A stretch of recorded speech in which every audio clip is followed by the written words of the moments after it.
Ladies and gentlemen, boys and girls, children of all ages, welcome to the channel. It's your boy World of Wrestling here today to discuss about WWE Smackdown September 15th, 2023 review. I'm also going to discuss about AEW Collision next after I upload this video here today. So don't worry, you will get your Collision fix if you're a huge fan of Collision here on the channel. Anyway, Smackdown from this past Friday was actually a very fun, interesting show. Two mega stars were on the show. Apologize about the noise outside. Just some moron driving past my apartment with loud radio.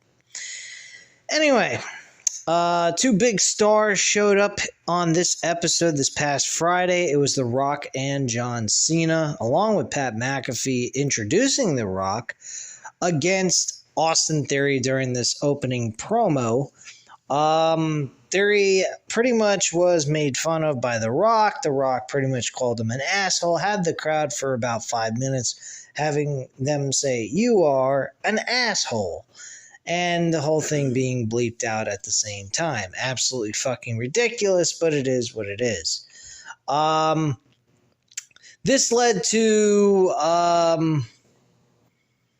Austin Theory getting very upset and leading to them having an physical altercation and having The Rock lay the people's elbow and laying the Smackdown on his candy ass, and then Pat McAfee did the people's elbow as well, and that was pretty much that.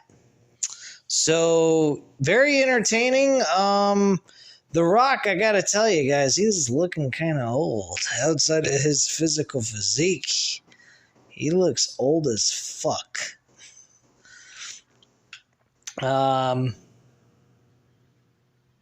So yeah. Anyway. Moving on, we kick-started the show with a very good match with Finn Balor versus AJ Styles. Last time we saw these two in the middle of the ring, I think this was back in 2017 at TLC. With a SmackDown versus Raw type of matchup, and AJ Styles, I believe, won that match. And here, AJ Styles actually lost to Finn Balor thanks to the interference of good old Jimmy Uso, who he fought last week in the main event. So AJ Styles got screwed in this matchup. This match wasn't bad, though, regardless of the outside interference. I wish they wouldn't have done a roll-up pinfall. It would have led to the coup de grace and having Finn Balor pick up the victory, but it is what it is. So very interesting ending there. I like the combination of the... Later on, after the match was over, Finn Balor thanked Jimmy Uso for interfering in the match and helping them get the W. He kind of looked at it as him paying him back for what he did last week by helping them out with AJ Styles and kind of getting even for what happened. And Jimmy didn't really do it for him. He just did it for himself. And Finn Balor kind of offered him the opportunity to join the Judgment Day with his brother, which apparently on Monday Night Raw, the Judgment Day was offering Jey Uso an opportunity to join the Judgment Day, and he didn't say no, but he didn't say yes either. So apparently there's some interesting ideas being thrown around. Not that this is going to happen, but it is kind of a nice little, kind of a little wrench thrown in there with creative ideas. Obviously, I don't think Jay or Jimmy are going to join the Judgment Day, but it was very cool that Finn Balor brought up the fact that Judgment Day doesn't have a leader. Judgment Day, everybody is an equal, and they don't have a guy like Roman Reigns running their group. So that's kind of an interesting little tidbit there. Jimmy Uso trying to join back with the Bloodline to me makes absolutely no fucking sense at all. I'm not particularly liking the idea how Jimmy is constantly trying to get the attention of Paul Heyman and Solo Sikoa to get them to get the okay from Roman Reigns to put him back in the Bloodline. I think this is idiotic because he was the one who started this whole big mess, saying that they need to span away from Roman Reigns, and now he wants to go back to Roman Reigns. Makes absolutely no sense. On top of it, he screwed his brother out of the opportunity of becoming the world champion because he was afraid his brother would turn out to be the same way as Roman Reigns, being a world champion. So why would you join a guy who you call a egotistical fucking maniac and want to rejoin with that same person? That makes no sense. Apparently he has very low self-esteem about himself and doesn't think he deserves better. So that's the only thing I can come up with. But at the end of the day, it doesn't really fucking matter. It makes no damn sense to me at all. Anyway, moving on, the LWO were in the ring. Rey Mysterio puts over the LWO and what they have meant to him as well. Santos Escobar asks Rey Mysterio for a title shot, and Mysterio actually accepts, kind of being sarcastic and saying, "Are you serious? Really? After all we've been through, you're going to challenge me for a title?" He was joking around, and he said he accepts the challenge for the championship. Bobby Lashley and the Street Profits actually interrupt. I'm loving Bobby Lashley and the Street Profits combination. Hope they come up with a legitimate faction name for them soon, because they looked pretty good. They look pretty good in the suits, but my God, the Street Profits need to go back to their old ring gear, because this ring gear ain't cutting it for me, man. Just looks too fucking cheesy. I don't like the ring gear. I like them in the suits, but the ring gear they had them in this past Friday was just absolutely fucking ridiculous. Lashley reminds everyone that they said they were taking over. From what he can see, it will be easier than ever. Wild and Toro tell them to stop talking and get to the ring. We have a match between the Street Profits and LWO. And obviously, this match ended very quickly, actually. Street Profits get the W in less than 3 minutes. And after the match, Lashley directs Ford and Dawkins to attack him even after they got a huge W very quick. Ford and Dawkins oblige, and Escobar and Rey Mysterio try to break it up, but Lashley clobbers Escobar, and Mysterio charges Lashley, but Dawkins obliterates him with a nasty right hand. And that's how that whole segment ends. Next, we have LA Knight and The Miz. This was actually a very hyped up match for a Smackdown match. I mean, it came across to me like this should have been what we should have seen at the pay-per-view itself of Payback. But unfortunately, we didn't get that. We had John Cena be a special guest referee. I guess they were trying to make up for where they messed up at the pay-per-view. But I wasn't totally against the idea at Payback with John Cena being there, simply because of the fact he kind of gets a little bit of a nudge by John Cena and gets a thumbs up by him saying that this guy is the real deal. So between him beating The Miz and John Cena showing respect to LA Knight, it kind of shows that there is legitimacy from the company, that they are actually interested in pushing LA Knight as a major star, which apparently they continue that momentum on this episode where LA Knight picks up the victory in a good matchup. I actually enjoyed watching LA Knight and, God help me saying this, The Miz wrestle each other. This was a really decent matchup for a televised match. So after the match, though, Knight grabs a mic and says he told everyone that he came here for gold. It doesn't matter who it is. From Rey Mysterio to hell, even Roman Reigns. He's easily top 2, and he isn't number 2. It's LA Knight's game. Yeah. He also mentioned Seth Rollins and Gunther for the Intercontinental Championship. So I I am all for LA Knight. 100%. I want to see him become a world champion. I think him going after the world heavyweight title or the WWE Universal Championship would be a great idea. Now, there's rumors going on that The Rock may end up facing Roman Reigns at WrestleMania 40 now that there's a strike on Hollywood and that there's no movies being made at this present time since everyone is on strike. So this leaves the door wide open for The Rock to do things on these shows. And Roman Reigns being one of them, because this has been a heavily talked about rumored match that people have been, that Vincent Mann himself is wanting to have on a WrestleMania card and just has not been able to get that because The Rock has refused to do so because of his work schedule and what he's been doing in other projects. So it's kind of an interesting situation. It also puts other storylines on the back burner. It also cancels storylines that are possibly going to happen. So it's kind of a problem, and it's kind of a woohoo, yay, we get to see The Rock type of thing. But The Rock, based on the way he looks like he is drained as fuck. From all the projects he's done and all the movies he's done, he looks like he is burnt the fuck out. Him being in the wrestling business right now and him wrestling, I don't even care personally. Do I like to see him? Yes. Do I want to see him wrestle? No. This guy is burnt.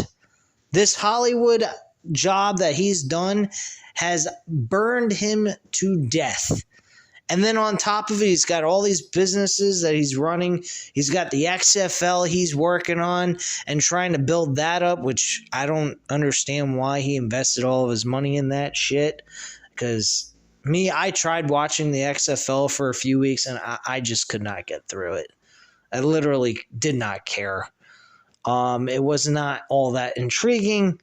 And I just watched 2 weeks of it and said, fuck it. Who cares? And I did the same thing with the USFL. Who gives a shit, honestly? So I personally just was like, whatever. And why The Rock invested his money in the XFL, I don't know. I understand he had a love for professional football, but my God, dude, you got so much going on. What the hell did you need to get him involved with fucking professional football? I mean, come on. Especially the XFL, for God's sakes. Which is a dead concept because Vincent Mann can't ever seem to get the... He just didn't know how to get it off the ground, and not to mention he absolutely fucking sucks and he's a low-life piece of shit. Anyway... we also had a backstage segment with The Rock and John Cena, which was pretty cool. Seeing those two be a tag team and doing something at Survivor Series would be kind of fun to watch. They've already done a match like that before in 2011. I wouldn't be against the idea if they did it again, only this time them not being enemies, they just being tag team partners, and they have a rivalry with, like, let's say, Austin Theory and Grayson Waller. I'd be totally fine with that. Maybe even going over on John Cena and The Rock. That would be a huge, huge victory. And maybe have Austin Theory go over on The Rock. But maybe not. Because then if you're talking about Rock and Roman Reigns, that's not going to work. Because why would you have The Rock face Roman Reigns at WrestleMania after he suffered a loss to Austin Theory or Grayson Waller? That's kind of nuts. But it's kind of an interesting idea. It's definitely plausible for it to happen. I mean, I don't understand why at the end of the show we didn't get The Rock to show up and make a save, but we got AJ Styles, who made sense because Jey Uso fucked him over, which I'll get into in a little bit. Also, we had Solo Sikoa, kind of interested in kicking somebody's ass. I believe it was John Cena. and Paul Heyman was having all kinds of problems trying to get him under control and stick with the game plan, and he wanted to stick with what Roman Reigns says because Roman Reigns is the boss. He runs the show, but unfortunately Solo Sikoa is starting to get a little bit of a mind of his own and wants to do things his way. So yeah. Anyway, moving on, we get the pretty deadly, I would have to say pretty dead tag team, because this tag team's absolute shit. They're being announced that next week they'll be wrestling. I don't fucking care, don't want to see it, don't give a shit. Asuka and Bayley are the main event match, technically. Thank goodness they weren't the last segment on the show. But Asuka and Bayley's match was not all that intriguing or inspiring at all. Asuka ends up winning this match, obviously, because next week she's facing Io Sky. Shotzi Blackheart is the one that pops up from the crowd as they're by the barricade at ringside, and she scares Bayley and she runs away, and Asuka takes Bayley over with a backslide for the win and gets the W. Wow. What a fucking waste. And what a boring match it was. I did not find this at all interesting. Then we had the Grayson Waller effect. We had Waller dump on John Cena before introducing him to the crowd. Cena joins Waller in the ring. Waller says he's asked Cena to be on the show for a reason. He watched Cena at Payback, and Cena clearly needs his help to become a better host.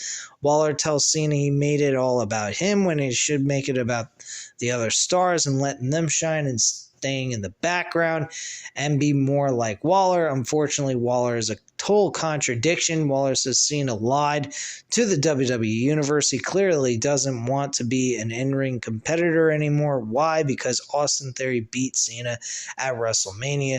Cena takes off his hat and his shirt, and Waller says this is a talk show and it's his time to speak. So Jimmy Uso actually interrupts. So Cena never speaks one fucking word this whole segment, which is absolutely fucking ridiculous if you're going to have a fucking talk show. Jimmy rips the mic out of Cena's hand, and Jimmy tells Kangaroo Jack, meaning Grayson Waller, has a point. Nobody wants to see John Cena. Everyone wants to see him, and Jimmy tells Cena if he isn't going to do something, he needs to get the hell out of the ring, and Solo Sikoa and Paul Heyman power walk to the ring, and Solo Sikoa gets in Cena's face. This is actually a good matchup to see on a Smackdown show. I would be totally fine with that, or even seeing Cena at Fastlane against Solo Sikoa one-on-one. I would enjoy to see that fucking match. I think that would be a fun match. Great opportunity for Solo Sikoa to get his feet wet with a big name like John Cena and possibly even get a W. If you want to have John Cena go over on Solo Sikoa, fine. If you really want to get crazy, you could always have a triple threat match where Roman Reigns, John Cena, and The Rock compete over the WWE Undisputed Championship at WrestleMania. That could be an opportunity that you could throw in there and people can get crazy over. I don't know. I don't really give a shit, but that is three big names going at it over a fucking championship, giving a story about Cena trying to break the record, not tying it, but breaking it and becoming a 17-time world champion. The Rock providing the idea of saying, I'm truly the head of the table, the Samoan family, and then Roman Reigns defending his title against two big names that one he has beaten before, actually twice, and the other who is a bigger star than he could ever imagine becoming, and that's The Rock. And then Roman Reigns going over in that match and pinning them both like he did to Edge and Bryan Danielson at WrestleMania 37.